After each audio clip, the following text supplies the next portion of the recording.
الرحمن الرحیم۔ السلام علیکم۔ محمد انصر عرب جمبو نیوز کی طرف سے ایک تازہ ترین خبر کے ساتھ حاضر ہے۔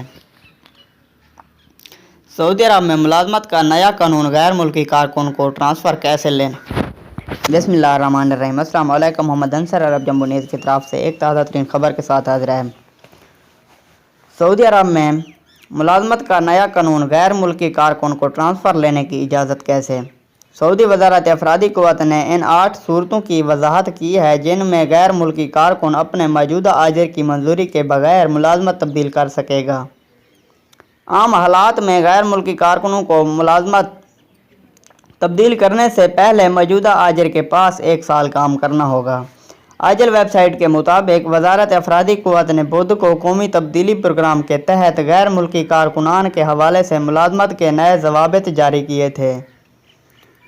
وزارت نے ملازمت میں تبدیلی کی جو 8 صورتیں بیان کی ہیں ان میں ایک یہ ہے کہ آجر کے پاس غیر ملکی ملازم کے ساتھ ملازمت کا مصدقہ معاہدہ نہ ہو تو غیر ملکی کو کسی دوسری جگہ منتقل ہونے کی اجازت ہے۔ ہر آجر کو غیر ملکی کارکن کے ساتھ سعودی عرب پہنچنے کے 3 ماہ کے اندر ملازمت کے معاہدے کی توثیق کی مہلت دی جاتی ہے۔ غیر ملکی ملازم کو مسلسل 3 ماہ تک تنخواہ نہ ملے تو وہ ملازمت تبدیل کر سکتا ہے۔ آجر کے لاپتہ ہونے پر وہ سفر کی وجہ سے ہو یا جیل جانے یا موت کی وجہ سے یا کسی اور وجہ سے غیر ملکی کارکن کا ورک پرمٹ یا اقامہ ختم ہو جانے پر غیر ملکی کارکن کی جانب سے آجر کے خلاف تجارتی پردہ پوشی کی رپورٹ پر بشرطی کا رپورٹ کرنے والا کارکن اس کاروبار میں شریک نہ ہو۔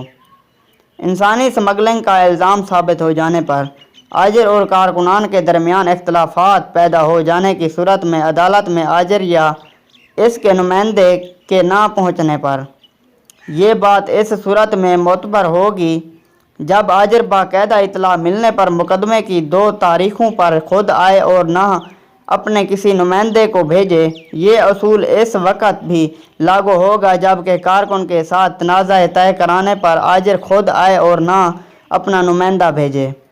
موجودہ آجر کی طرف سے رضاکارانہ طور پر غیر ملکی ملازم کے ٹرانسفر کی منظوری کی۔